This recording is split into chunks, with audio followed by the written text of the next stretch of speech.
राजन धीरज धारण करो, तुम्हारे एक नहीं 4 बेटा होंगे। बोले गुरुजी अब तो धीरज धारण नहीं होती, कोई उपाय करो। तो कहा देखो मैं तो यज्ञ भी कराऊंगा तो समय लगेगा, तो फिर अपने जवाई को बुलाओ। दशरथ जी के जवाई कौन? श्रृंगी ऋषि।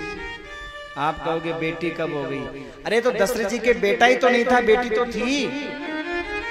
भागवत में भी जिनकी कथा है, बेटी की कथा भागवत में भी है, आध्यात्मिक रामायण में भी है, वाल्मीकि रामायण में भी है कि दशरथ जी के एक बेटी थी जिसका नाम था शांता, और वो शांता रोमपाद महाराज को गोद दे दी। रोमपाद महाराज और दशरथ जी दोनों मित्र थे। दोनों ने एक दूसरे की कुंडली बनाई, पढ़ करके बताई। रोमपाद महाराज दशरथ जी की कुंडली पढ़ करके कहने लगे हंसते हुए, दशरथ जी आपके तो एक बेटी है, बेटा है ही नहीं। हंसने लगे। दशरथ जी ने कहा ज्यादा हंसने की जरूरत नहीं है, मेरे एक बेटी तो नसीब में लिखी है, हे रोमपाद तुम्हारे नसीब में वो भी नहीं लिखी। तो रोमपाद जी रोने लगे। दशरथ जी ने कहा मित्र रो मत, ये रघुवंशी तुमको वचन देता है कि मेरी बेटी हो चाहे बेटा हो, पहला जो हुआ तुमको दिया जा। अब मैंने कहा ना दानी आदमी देता ही रहता है, दानी आदमी देता ही रहता है। दानी आदमी की आदत है। महाराज एक ही बेटी हुई वो भी दे दी। अच्छा रोमपाद महाराज, जो रोमपाद महाराज थे वो सजनों बेटी के मोह में इतने मोहित थे कि बेटी कब बड़ी हो गई पता नहीं चला, बच्ची समझते रहे। और सजनों पुराने जमाने में क्या होता था, सतयुग त्रेता में क्या होता था, पाप का तुरंत फल मिलता था। ये तो भला है कलयुग, हम इसको कलयुग बुरा है, कलयुग बुरा है। सजनों कलयुग बुरा नहीं है, कलयुग बहुत अच्छा है। तीनों युगों से सबसे अच्छा युग है कलयुग। आप कहोगे महाराज लोग खराब हैं। अरे भैया कौन से युग में लोग खराब नहीं थे ये बता दो हमें तो है। क्या सतयुग में आप देखोगे तो सतयुग में महाराज हुए हिरण्याक्ष और हिरण्यकश्यपु, उतना कोई खतरनाक है आज के समय में है? जिन्होंने गो ब्राह्मण के ऊपर खूब महाराज अत्याचार किए, कोई है संतों के ऊपर अत्याचार करने वाला? ऐसा कोई है हिरण्याक्ष हिरण्यकश्यपु जैसा? दूसरा युग आया त्रेता। तो सजनों त्रेता युग के अंदर रावण कुंभकर्ण जैसा खतरनाक आज कोई है? शक्तिशाली बदमाश बता दो। फिर आया द्वापर, कंस जैसा हत्याचारी है, दुर्योधन जैसा, जरासंध जैसा कोई है? कलयुग खराब है, कलयुग खराब है। अरे कलयुग खराब नहीं है, हमारा दिमाग ही खराब है। इसका नाम है खोपड़ी। सब कुछ खो दिया इसलिए पड़ी है खोपड़ी, इसलिए हम कलयुग खराब है। कलयुग बहुत अच्छा है। कैसे अच्छा है?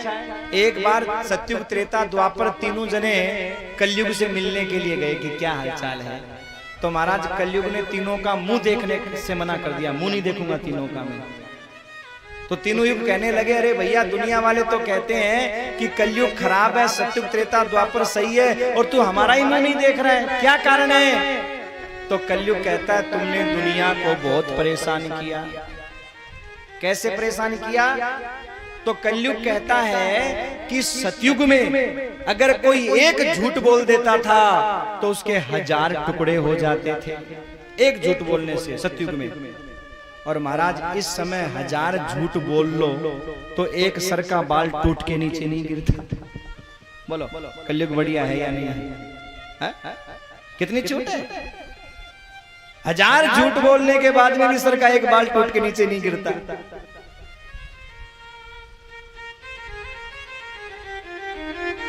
और कलिकर एक पुनीत प्रतापा, मानस पुण्य होई नहीं पापा।